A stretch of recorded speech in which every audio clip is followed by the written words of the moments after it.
কোথায় যাচ্ছিলেন? আপনার গাড়ির কাগজপত্রগুলো দেখান। হাসতেছো কেন তুমি?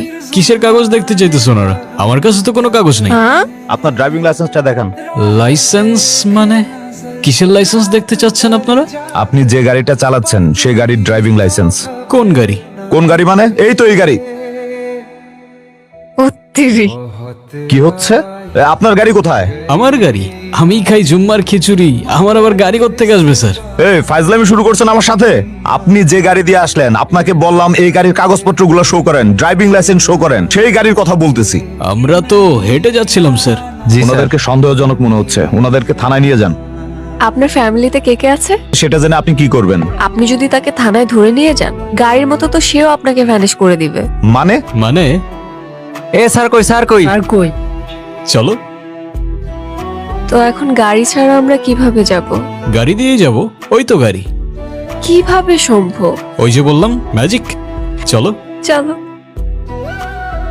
খুবই এক্সাইটিং ছিল না? আমি নিজেই অবাক হয়ে গিয়েছি। তুমি গাড়ি গায়েব করে ফেলেছো। আমি চাইলে ওদেরও উধাও করে দিতে পারতাম। সেটাই। ম্যাজিশিয়ান বলে কথা।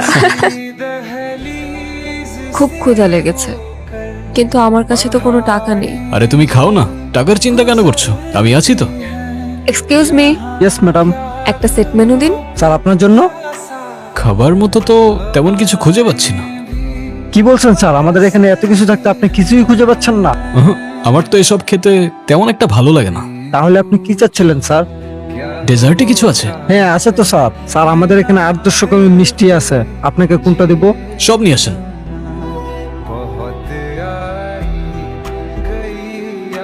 তুমি আসলে কে? বললামই তো, ম্যাজিশিয়ান। আর এইসব ম্যাজিক কোথা থেকে শিখলে তুমি? পৃথিবীর বিভিন্ন দেশ থেকে। মরক্কোতে শিখলাম কয়েনের খেলা, চায়না থেকে ভ্যানিশিং ম্যাজিক, থাইল্যান্ড থেকে পেপার ম্যাজিক, তারপর শ্রীলঙ্কা থেকে কবুতরের ম্যাজিক। এরকম অসংখ্য দেশ থেকে অসংখ্য ম্যাজিক। আমি একটা দেশ থেকে একটার বেশি ম্যাজিক শিখি না। ওয়াও, তার মানে তুমি দেশ বিদেশ ঘুরে ঘুরে এসব শিখেছো? এক্স্যাক্টলি। কিন্তু কোনো বই থেকে বা কোনো ম্যাজিক মাস্টারের কাছ থেকে কেন শেখোনি? নলেজ আর ম্যাজিক দুটোরই প্রিমিয়াম কোয়ালিটি একমাত্র রাস্তায় পাওয়া যায়, যদি সেটা খুঁজে নিতে জানো। কি হয়েছে? মার কথা ভীষণ মনে পড়ছে। ভেবেছিলাম হয়তো অনেক দূরে চলে গেলে সবকিছু ভুলে শান্তিতে থাকতে পারবো, কিন্তু মা বাবা এখন অনেক টেনশন করছে। এটা ভেবে আমার বুকের ভেতর কেমন ধরফর করতেছে। তাহলে এখন কি করলে তোমার ভাল লাগবে? জানি না, মাকে দেখতে পারলে হয়তো ভালো লাগতো। ওকে, অ্যাজ ইউ উইশ। মারে হো মা, ও কখন আসছে? দুপুর থেকে খালি মেয়েটা ঘুমাচ্ছে, কত ডাকাডাকি করতেছে, উঠতেছে না। কি হইলো আমার মেয়েটার? মা, মারে তোর কি হইছে? তুই কোথায় ছিলি? এখন এত কথা বলে লাভ নাই। ওর মনে হয় ক্ষুধা লাগছে, যাও ওর জন্য খাবারের ব্যবস্থা করো। ফ্রেশ হয়ে নে, আমি খাবার আনতেছি। আমি না হয় রাগের মাথায় একটু বকাঝকা করেছি, তাই বলে তুই বাড়ি ছেড়ে চলে যাবি? তোকে এক মুহূর্ত না দেখলে আমাদের একটুও ভালো লাগে না, আমরা কেমন পাগল হয়ে যাই।